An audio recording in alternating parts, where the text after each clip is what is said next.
ये आपके सामने 3 या 4 स्टॉक्स आए हुए हैं और अगर आप डी मार्ट का स्टॉक देखें तो यह आपको दिन के न्यूनतम लेवल मेरे ख्याल से 2300 रुपये पर आता हुआ दिखेगा। कल इसमें एक बहुत शानदार 5% का सर्किट लगा हुआ था। फूरिया साहब हमारे साथ जुड़े हुए हैं। फूरिया साहब, रिस्क रिवॉर्ड देखकर बताइए डी मार्ट आपको चार्ट्स पर कैसा लगता है?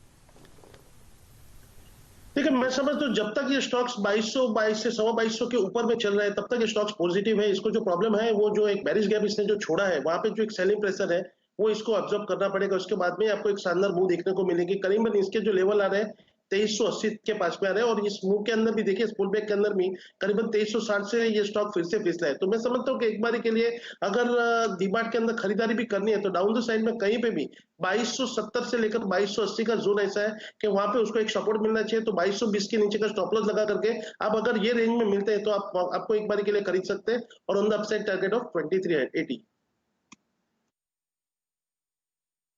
ये जो फेरबदल आपको स्टॉक्स में होता हुआ दिखेगा, कुछ ऐसी बाइंग मेरे ख्याल से 5 से 8 लाख शेयर की आपको आती हुई दिखेगी डी मार्ट में भी, इसीलिए मैंने ये स्टॉक आपको मार्क करते हुए दिखा है। और कौन कौन से स्टॉक्स जहां पर आपको बहुत ज़बरदस्त तेज़ी आती हुई दिख रही है? कल के सत्र में और थोड़ी देर पहले सुबह के सत्र में हम लोगों ने प्रेस्टीज एस्टेट्स और ख़ासकर ब्रिगेड एंटरप्राइजेस पर नज़र डाली थी। काफ़ी बाइंग आपको रियल एस्टेट स्पेस में आती हुई दिख रही है, खासकर कैश काउंटर्स में। एक राय प्रेस्टीज एस्टेट्स पे ले लेते हैं। ये 154 रुपये चल रहा है और आज इसमें लगातार 5वें या 6ठे दिन आपको हरा निशान आता हुआ दिख रहा है। फूरिया साहब, आपके लिए प्रेस्टीज एस्टेट्स। अब मैं समझता हूँ स्टॉक्स ने यहाँ पे 150-51 का एक रेजिस्टेंस जो था वो निकाला है और एक हाई टॉप हायर बॉटम की फॉर्मेशन का भी निर्माण हुआ है। अभी 53-54 के पास में स्टॉक चल रहा है। मुझे लगता है कि 46 का स्टॉप लॉस को ध्यान में रखते हुए इसमें अंदर खरीदारी करनी चाहिए। ऑन द अपसाइड में आपको 164 एंड देन अप टू 170 तक के भी लेवल यहाँ पर देखने को मिल सकते हैं। इस स्टॉक पर ध्यान दीजिएगा, यहां पर आपको बहुत शानदार 6% की तेजी आती हुई दिख रही है। जब हम लोगों ने चर्चा शुरू करी थी तो ये लगभग 144 रुपए था। चलिए और स्टॉक्स पे ध्यान देते हैं। आज पूरा प्राइवेट सेक्टर और पब्लिक सेक्टर इंश्योरेंस स्पेस आपको हरे निशान में ट्रेड करता हुआ दिखेगा। स्टॉक जहां पर आप शानदार तेजी देख रहे हैं वो है आईसीआईसीआई जनरल इंश्योरेंस। 1332 का प्राइस मेरे सामने स्क्रीन पर आ रहा है और बहुत जबरदस्त तरीके से ये स्टॉक आपको चहकता हुआ दिखेगा। 9,33,000 शेयर इसमें ट्रेड हो चुके हैं। फूरिया साहब, अगर आप आईसीआईसीआई जनरल इंश्योरेंस पर राय दें तो? यहाँ पे देखिए, स्टॉक्स ने बहुत शानदार ब्रेकआउट दिया 1280 के ऊपर का। तो मैं समझता हूँ 1200 से 80 अब ये इसका स्टॉप लॉस हो जाना चाहिए। और जिस आपकी फॉर्मेशन बनाई है पॉजिटिव क्रॉसओवर दिखा रहा है। मुझे लगता है पहला पड़ाव जो रहेगा वो 1370 का रहेगा। लेकिन मुझे लगता है कि इस स्टॉक्स में आपको करीबन 1420 के पास की एक मूव देखने को मिल सकती है। 1330 के पास में मैं समझता हूँ 1280 के नीचे का स्टॉप लॉस लगा करके आपको इसके अंदर खरीदारी करनी चाहिए। डाउन द साइड में अगर यहाँ से कहीं भी कोई भी गिरावट आती है तो 1305 और 1305 से 1310 that will provide very strong support to the stock.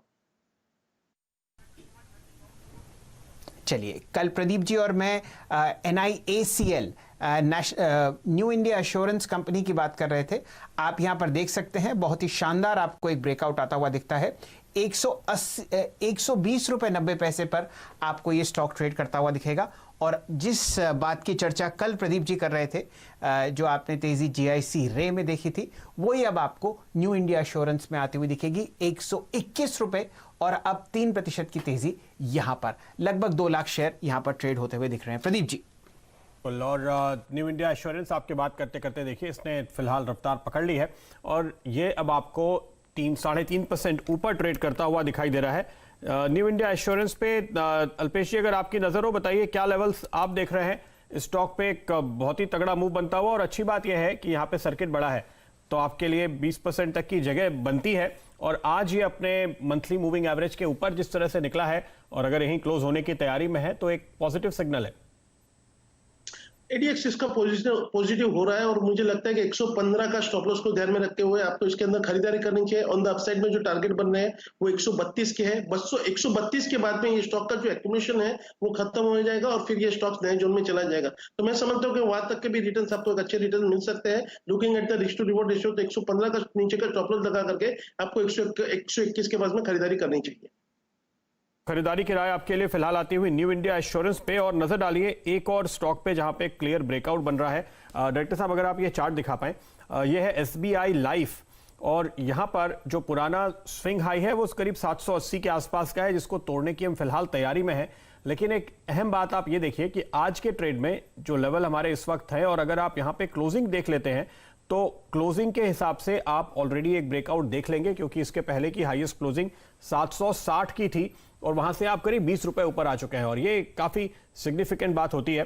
तो इस लिहाज से आपको यहां पर एक फ्रेश ब्रेकआउट एसबीआई लाइफ में मिलता हुआ नजर आ रहा है। ये ऐसे भी इस सेक्टर में एक बेहतरीन आउट परफॉर्मिंग स्टॉक रहा है, और ये जो चार्ट मैंने आपको अभी भी दिखाया, जरा उस पर नजर डालेंगे तो आपको अंदाजा लगेगा कि किस तरह की गिरावट हमने यहां पर देखी है, और उसके बाद रिकवरी, फिर कंसोलिडेशन। ये वीकली चार्ट है, तो आप देखिए आप यहां पर 3-4 हफ्ते से कंसोलिडेट कर रहे थे और अब एक नए मूव बनता हुआ दिख रहा है। इस पे अल्पेश जी क्या राय है आपकी? 750 के ऊपर प्रदीप एक इंट्राडे चार्ट के अंदर बहुत ही एक शानदार सा ब्रेकआउट आया है। इसके जो टारगेट बन रहे हैं करीबन 780 से लेकर 800।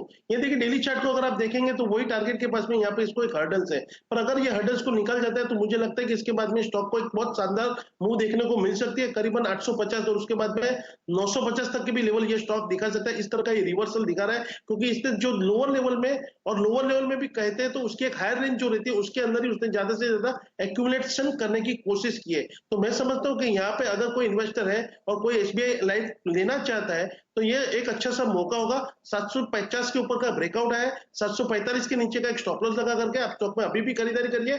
800 के ऊपर जैसे ही ये स्टॉक निकलता है आपको अपनी खरीदारी बढ़ानी होगी for the target of 850 and then after 950। साथ ही साथ